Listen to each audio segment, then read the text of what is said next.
Hey friends, this is Marilyn from tarotclarity.com. Finally, after almost 2 months of no videos, I'm in my new tarot parlor. It's not 100%, which is why I'm not showing you a video of the room yet.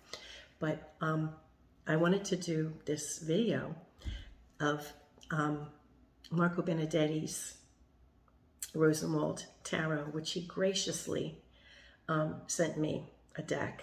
And I have many of you to thank, because he commented that when people order from him, many of them say that Marilyn showcased one of his decks and they, bought it as a result. And so I guess he just wanted me to have this deck, which I'm so grateful. Thank you, Marco. And I believe he gifted me with another deck. I buy so many decks, I sometimes just assume I bought it, but after I received it, another deck from Marco, I realized I don't think I did. So I think this is the second deck that Marco has gifted me, although I've bought several previously. I'm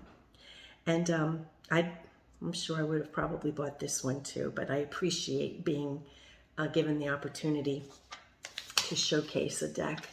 Now, this deck is his, I believe it's a handmade Rosenwald. And I do have his mass-produced Rosenwald that I think he made at Make Playing Cards, which was a very economical way to purchase that deck. But this is a very special deck. Now, before I flip the counter, excuse my appearance because I'm sick. I caught something, some kind of nasty thing. My throat involves my throat and my head, but I'm okay. I'm not terrible, but I have to sort of stay away from my husband because he's being treated for cancer. So the tarot parlor is really the only safe zone for me to be without my mask. And besides, I just got a deck from Marco yesterday, and I really didn't want to wait too long to do it justice on video. And, with Marco, whenever you buy anything, whenever I've purchased anything from Marco, I purchase it in within 2 or 3 days, I have it. And it's coming from Italy. The box says it's coming from Rome. So this, he sent me an email, he said, I'm sending you a deck. And 2 days later, I got it from Rome, So when somebody is so awesome, I have to sit down and do a video right away. So let me flip the camera and get started. I also have Marco's notes. I asked him to tell me about the deck because sometimes, when I do a video, I don't know everything. I speak on my own observation or my own understanding of what the times were like or what the original deck creator might have been thinking. But, Marco's he knows this deck. He recreated this deck, so he knows this deck, and he has more information than I do. So I will read directly from his paper, and I will cut and paste from the email he sent me and put the information down below, so you'll have it all.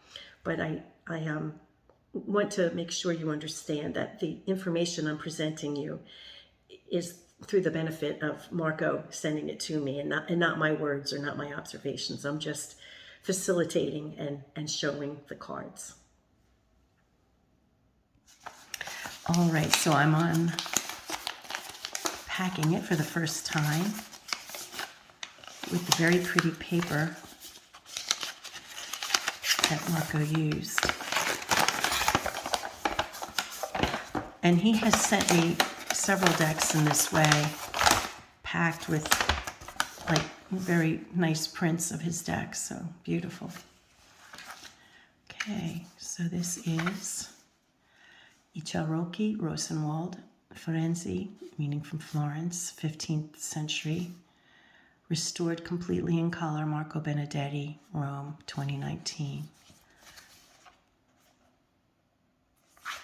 And look at this box. Oh my gosh. Look at that. And of course, this is a handmade box. So this is really special. Wow. I love it. That is so nice. Okay.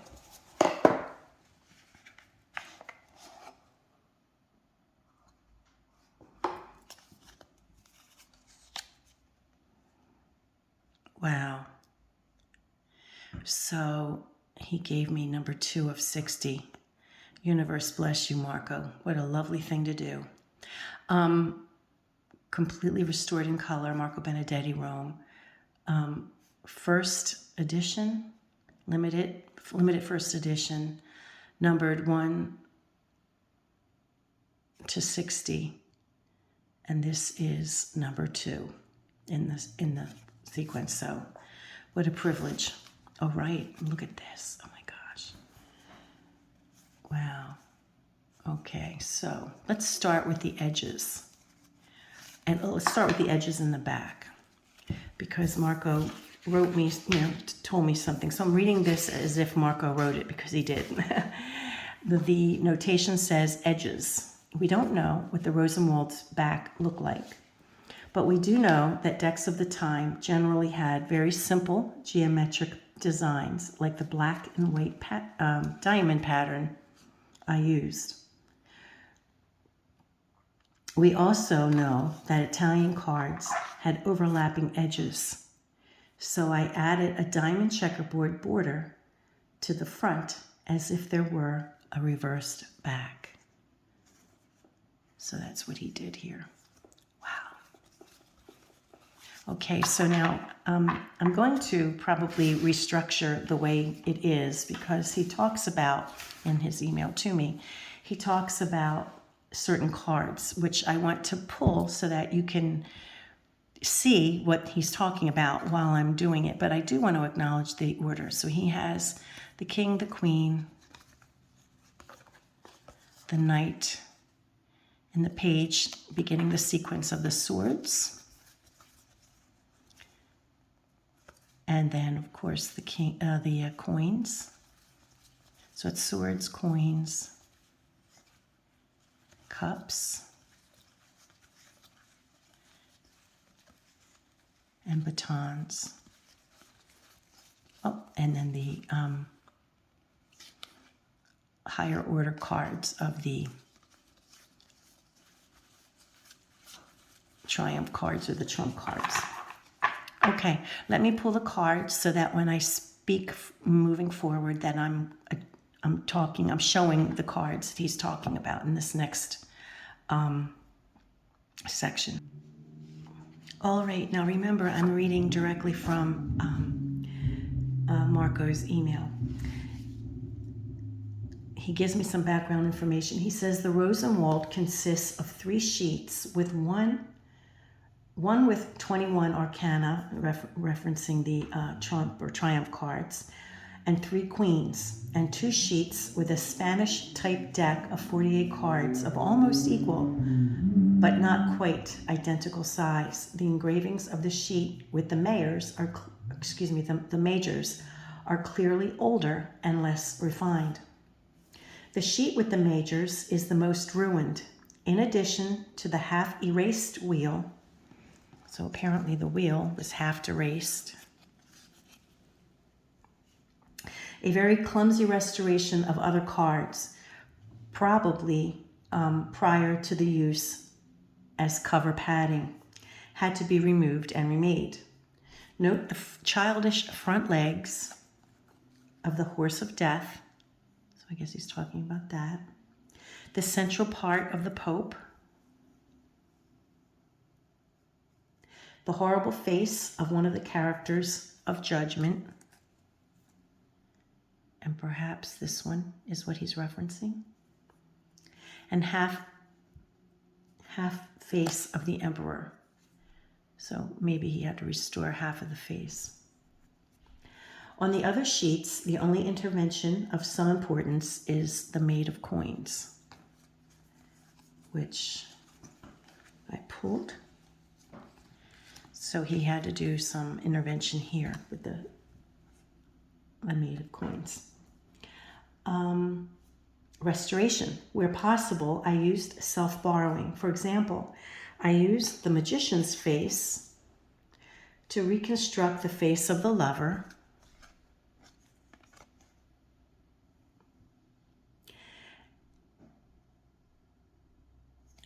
and one of the small characters in Judgment. So we'll get back to Judgment.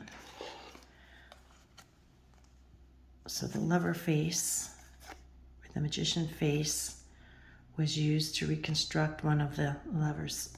I guess it was one of the judgment faces, which I guess is that one. That was goofy.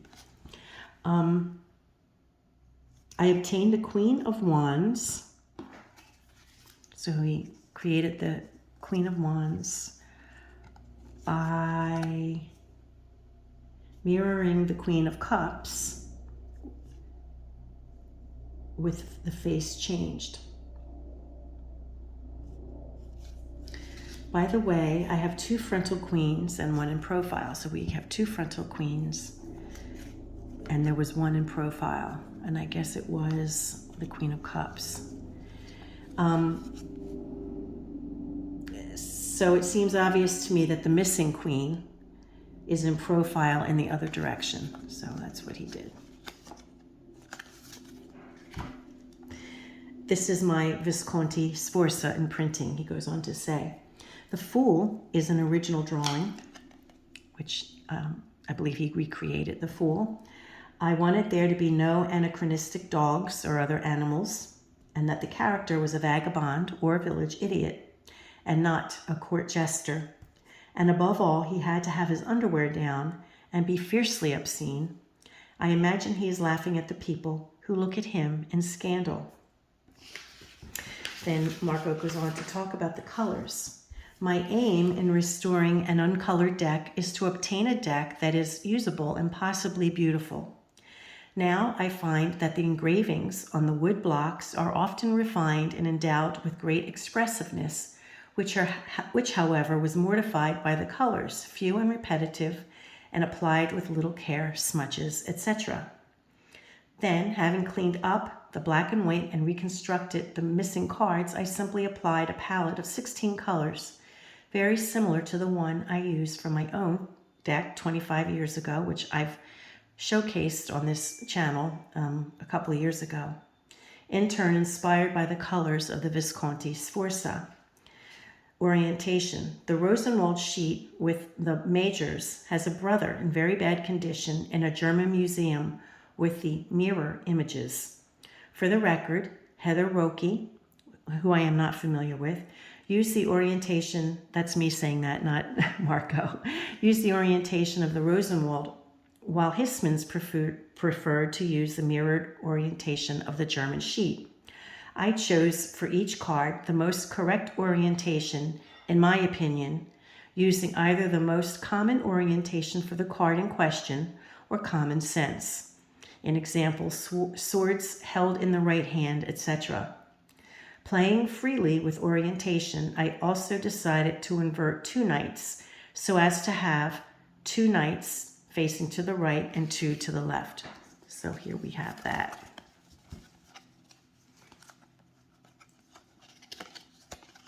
Two to the right and two to the right and 2. They're all facing to the right. Oh, except their bodies are facing to the left. Okay, I gotcha. Where they're going. So that is the commentary that Marco included. And I think you probably would like to see the rest of the deck. So I'll just show what remains of the deck. King and Queen of Swords. The Page. Remember, we have the Knight down here. Oh, so beautiful. 10, 9, 8, 7, 6, 5, 4, 3, 2, 1. Okay, here we have the suit of coins. King, Queen. Remember, I pulled the Knights and the Maiden. 10, 9, 8, 7, 6, 5, 4, 3, 2, 1. And we have the beautiful Hound in the Hare, Well, further suggesting to me, that the suit of coins were the things about money, right? And the finer things that money can buy, like the free time to go hunting, for fun, not for necessity. Queen, King. Remember, I pulled the Page and the Knight, or the Maid and the Knight, rather. 10, we have that orientation of the 10th card. 9, 8, 7, 6, 5, 4, 3, 2, and 1. King of Batons and the Page, and recall that I did pull the Queen and the Knight. 10, 9, 8, 7, 6, 5, 4, 3, 2, and 1.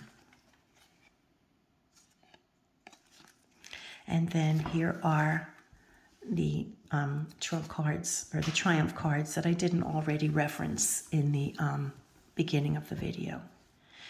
Let me put them all together. Let me put the trumps together so we can see them.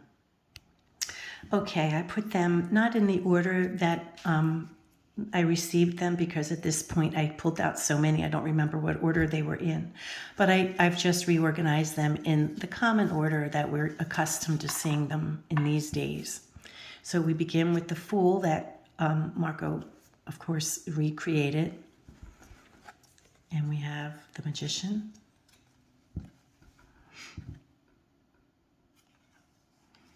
Female Pope. Empress. Emperor. Pope. Lover, the Lover card.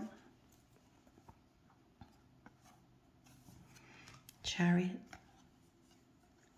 Justice.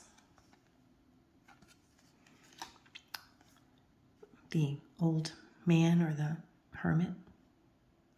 Father Time. The Wheel. Fortitude. The Hanged Man. Death. Temperance. The Devil. And the Devil always reminds me of like the Flintstones, like a Flintstones cartoon. Like, you know, it's funny. A Tower, or whatever they called it. The Star. The Moon. The Sun. So we have the celestial sequencing, perhaps beginning with the Tower, since it references some type of intervention or some kind of celestial activity, right? So we have that, the Star, the Moon, the Sun, and then the Angel card and the World card might have been in a different order, you know. Even to this day, I believe some regions of Italy will play with the Judgment card being the ultimate card and the World card being the penultimate, but we're accustomed to seeing it in this order. So it's a petite deck, you know, it's a nice small size. I'm sure I'll do other videos showcasing this deck, maybe comparing it to the Make Plain Cards version, you know, that Marco did, which is bigger, which is larger. And you know, maybe I'll do a side-by-side comparison with, you know, one of the other ones he referenced, the Sullivan Hissman's deck, Rosenwald deck, which I also have. But I really wanted to get this video out there with Marco's own words. And after this video is up and running, I'll cut and paste the content that he provided me with down below so you can see it for yourselves. Until next time, thank you to Marco, and thank you to everyone who's been patient and waiting for me to return with my videos. I've missed you, and I've missed doing my videos. You have no idea, but we moved, you know, and we decided that it was time for us to move, you know, my husband being ill, and with me, you know, having a hard time going up and down stairs. We needed a one-story kind of thing. And my tarot parlor is half the size it used to be. So, you know, I've got a big challenge on my hands here. It's almost right, but you know, well, right. It's almost in order. I don't know if it'll ever be right, but I'll be showing that in a few days for sure once I get my art up. And I am expecting another deck by the folks over at Artisan who have also been gracious enough to send me the tarot of it, the Ambiguité. I know I'm saying it wrong, but their most recent deck that was not created, you know, by Kristen and William, but created by someone else, you know, 2 other collaborators. So I'll be showcasing that once I get it. Perhaps, you know, by Monday, I'll do a video on that. Until next time, friends, peace and stay well.